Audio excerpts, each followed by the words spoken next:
Maayong adlaw ninyong tanan, karong adlaw no magchika sa ta while magtan-aw mo sa akong video sa pa akong kanang gibuhat karon. Mo ni akong gibuhat karon nga nanahi ko katus ang intruhan before ang tanan. I am John Lloyd Jamada and I quit my day job and focus na on my passion which is sewing and designing. So sa Binisaya pa, niundang ko og panarbaho kay nag-focus na lang ko sa akong negosyo, sa akong passion which is ang pagpanahi ug ang pagdesign. Natimingan pagid karon kaya ang akong pagpanahi isang adlaw nga pertig yung pagkauwanan na sige lagunuan sa gunson gid pila ka adlaw mo na nga murag nindot ra gid lihok-lihok sud sa panimalay bati man siya gawas-gawas kung inari perting uwana. So ato sang i-cherish nga inani ang weather, so ato sang buhat nga productive pud. Mao to pag human ako og pattern dito na nako gibakhad ang fabric mo ni kani siya nga customer ni nako usa ka maestra di ay sa Santa Lucia National High School. Batahin ni siya og Filipiniana nga dress mo ni iyang panapton nga pretendo jud kunong pagadugayaan ni nga iyang gitaguan pa ni sa iyang mama.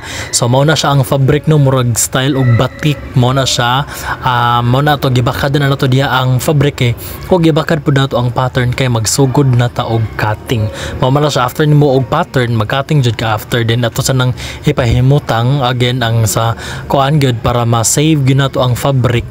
Ato ginaipahimutan tarong ang pattern nga dili sayang ang mga maputol kay focus ta og zero waste para pud makatabang-tabang ta sa paglesen sa ato ang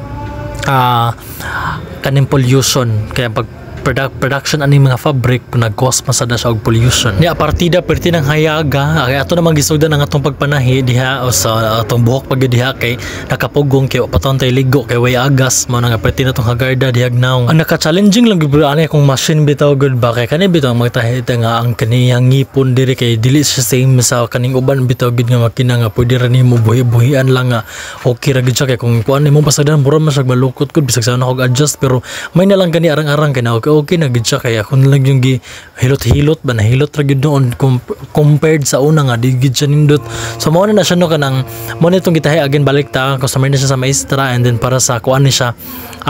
buwan ng wika culmination bali nagpusot-pusot na gid ang akong mga customer nga pretigyong pagadaghana mo naglibog ko kung kanang mahuman ba makaya ba kay dinalian naman tanan unya ni proceed na ta sa pinaka kuan exhausting part di sa pagpanahi nako para nako as mananahi mao ni akong pinaka hasulan kaning magtaod na og zipper kay lagi aside na may kana makina gud para nako nakagamit man ko ng makina pero dali ra ta og zipper dili ra maglukot-lukot ang panapton dili ra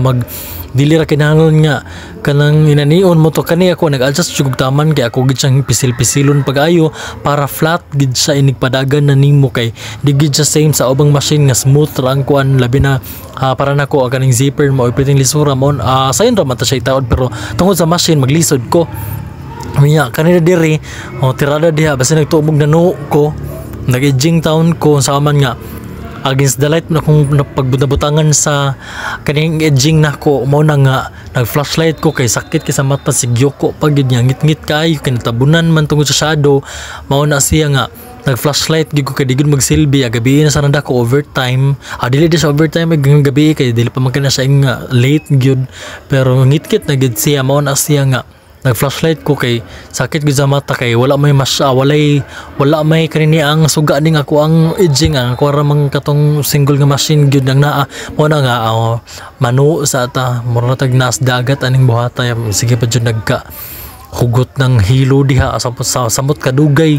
kaya wan lang sa kong blade kay basig maamol ba kay gaya kay mga fabric nya mo na ako nang gihat diag putol and going back din ako magis ko ta og passion mo gina siya ning uniundang og trabaho kay nag-focus ta lang gyud ko ani kay lahi ra gid ang ato ang feeling bitaw nga kanini ang nagtrabaho ta sa gusto natong trabahoon kumpara lang sa nagtrabaho ka for the sake lang nga naa kay trabaho. I don't work to survive but I work gyud gusto ko mo trabaho nga malipayon kay ay sa gayo magtrabaho ka unya